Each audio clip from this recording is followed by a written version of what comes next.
এ মাঠে বাংলার বিভিন্ন প্রান্ত থেকে মানুষ ঈদগাহের মধ্যে আসে, নামাজ আদায় করে আত্মতৃপ্তি পায়। একজনও ছিল আমাদের হয়তো জীবনে অনেক জানা অজানা গুণাটনা করছি, এইগুলো মাফ করে দিবে। এই মাঠটি ঐতিহ্যবাহী হওয়ার কারণে মুসল্লিগণ সারা দেশ থেকে আবেগ আপ্লুত মন মানসিকতা নিয়ে ঈদের জামাত আদায় করতে আসে।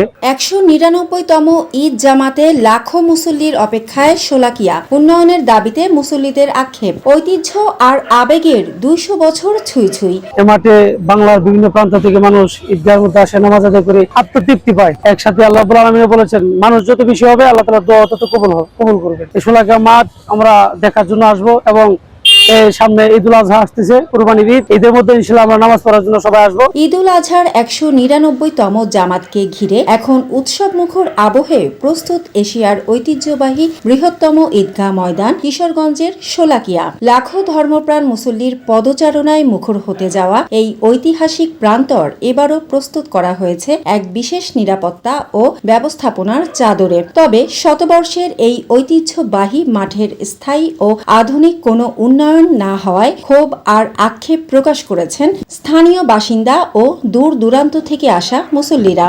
এটা হচ্ছে ঐতিহ্যবাহী উপমহাদেশের একটি বৃহত্তম মাঠ, যা শোলাকিয়া নামে পরিচিত, কিশোরগঞ্জে অবস্থিত। আর আমি আসছি ময়মনসিংহ জেলার নান্দাইল থানা থেকে। প্রতি বছরে আমি এখানে ঈদের জামাত পড়ি।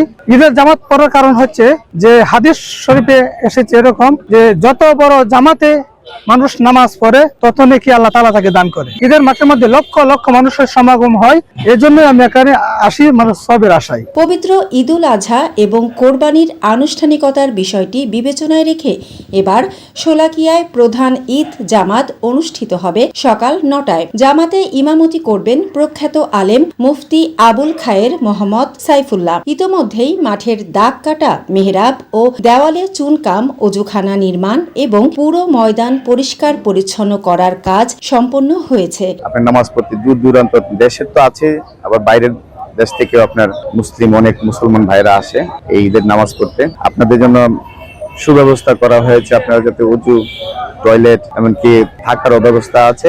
যারা আনন্দ অন্যরকম, যারা এখানে আসে নামাজ পড়ে তাদের অনুভূতিটা অন্যরকম হয়, যে তারা অনেক আনন্দ পায়। আর এখানে যে হুজুরে নামাজ পড়ে আলহামদুলিল্লাহ অনেক আখিরাত মুখী কিছু বয়ান করেন। দূর দূরান্তের মুসল্লিদের যাতায়াত নির্বিঘ্ন করতে এবারও যাতায়াত করবে শোলাকিয়া এক্সপ্রেস নামে দুটি বিশেষ ট্রেন।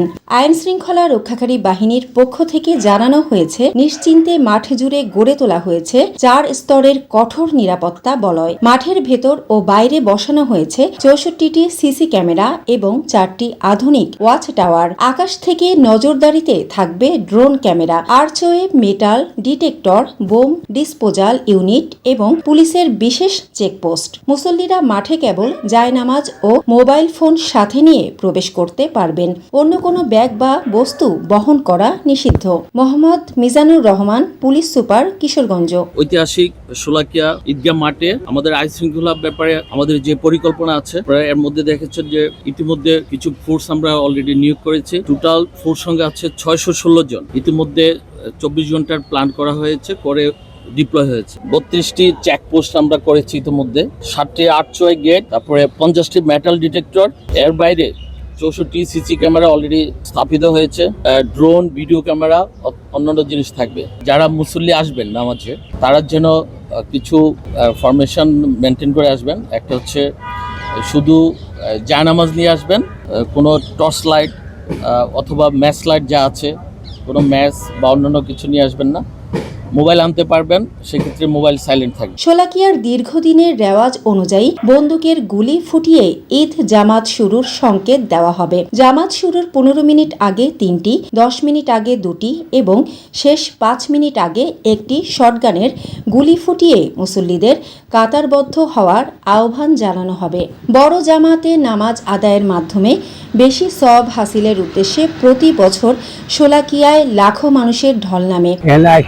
হয়তো আমরা চিনি না, জানি না, আমরা আইজে এনে দোয়া করি যে আল্লাহ যদি কার ডাক শুনে। একজনও ছিল আমাদের হয়তো জীবনে অনেক জানা অজানা গুণাটনা করছি, এইগুলো মাফ করে দিব। এই কারণেই কিন্তু আমরা এনে বেশি লোক সারা বাংলাদেশের মধ্যে সবচেয়ে বড় জামাত হলো শোলাকিয়া ঈদগাহ মাঠ। আল্লাহ কার ডাকে কবুল করে আল্লাহ, জানি না, এই উচিত আমরা নামাজ পড়ি। তবে এই বিশাল সমাগমের বিপরীতে মাঠের অবকাঠামোগত উন্নয়ন ও আধুনিক সুযোগ সুবিধার অভাব রয়ে গেছে। এই মাঠটা একটু লম্বা হয়, পাশে আপনার গরু হাট আছে, পিছনে খালি জায়গা আছে, আপনার চারিপাশে যদি একটা রোডের ব্যবস্থা থাকে তাহলে এই কিশোরবাসী শান্তিতে নামাজ পড়তে পারতো এবং বাংলাদেশের সকল প্রান্ত থেকে এসে নামাজ পড়তে শান্তিতে চলাফেরা করতে পারতো। ঐতিহাসিক শোলাকিয়া ঈদগাহ 199তম ঈদ উল আজহার জামাত অনুষ্ঠিত হবে ইনশাআল্লাহ। এই মাঠটি ঐতিহ্যবাহী হওয়ার কারণে মুসল্লিগণ সারা দেশ থেকে আবেগ আপ্লুত মন মানসিকতা নিয়ে ঈদের জামাত আদায় করতে আসে। মাঠ অনুযায়ী উন্নয়ন না হওয়ায় হতাশা হয়। আমরা সরকার প্রধান, রাষ্ট্রপ্রধানের কাছে আবেদন রাখবো মাঠটি যেন দৃষ্টিনন্দন করা হয় এবং মাঠটি যেন অতি দ্রুত সম্প্রসারণ আওতায় নিয়ে আসা হয়। স্থানীয়দের দাবি, যুগের পর যুগ পার হলেও স্থায়ী সংস্কার বা আধুনিকায়নের কোনো দৃশ্যমান উদ্যোগ নেওয়া হয়নি, যা দেশের এত বড় একটি ঐতিহাসিক নিদর্শনের জন্য দুঃখজনক। মোহাম্মদ মাজহারুল ইসলাম, সংসদ সদস্য, কিশোরগঞ্জ 1। প্রতি বছর না এবারও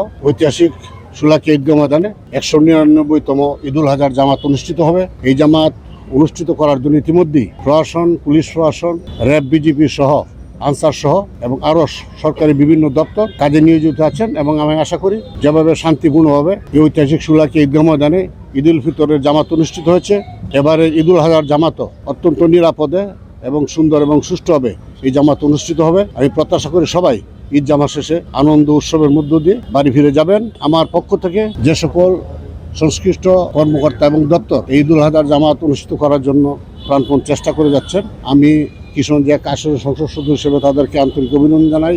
সোহানা নাসরিন, জেলা প্রশাসক, Kishoreganj. Mohammad Ali Noman, squadron leader, RAB 14। প্রতি বছরের ন্যায় এবারও ঈদ উল আজহা উপলক্ষে সার্বিক নিরাপত্তা নিশ্চিতকল্পে গোয়েন্দা নজরদারি বৃদ্ধি করা হয়েছে। নিরাপত্তা জোরদার করতে অত্র ব্যাটালিয়নের দায়িত্বপূর্ণ এলাকায় পর্যাপ্ত সংখ্যক র্যাব ফোর্স নিয়োজিত আছে। পবিত্র ঈদ উল আজহার নামাজে সার্বিক নিরাপত্তা নিশ্চিতকল্পে আমরা যে সকল ব্যবস্থাগুলো গ্রহণ করেছি তার মধ্যে কন্ট্রোল রুম স্থাপন, ওয়াচ টাওয়ার, অবজারভেশন পোস্টের মাধ্যমে সার্ভেলেন্স নিশ্চিত করা হবে, চেকপোস্ট ও মোবাইল টহলের মাধ্যমে সন্দেহভাজন ব্যক্তিদের গতিবিধি পর্যবেক্ষণ ও তল্লাশি কার্যক্রম অব্যাহত থাকবে। লাখো মুসল্লির ভক্তি আর আবেগের এই মিলন মেলা যেন নির্বিঘ্নে ও শান্তিতে শেষ হয়। এখন সেই শেষ মুহূর্তের অপেক্ষাতেই প্রহর গুনছে ঐতিহ্যবাহী শোলাকিয়া মাঠ।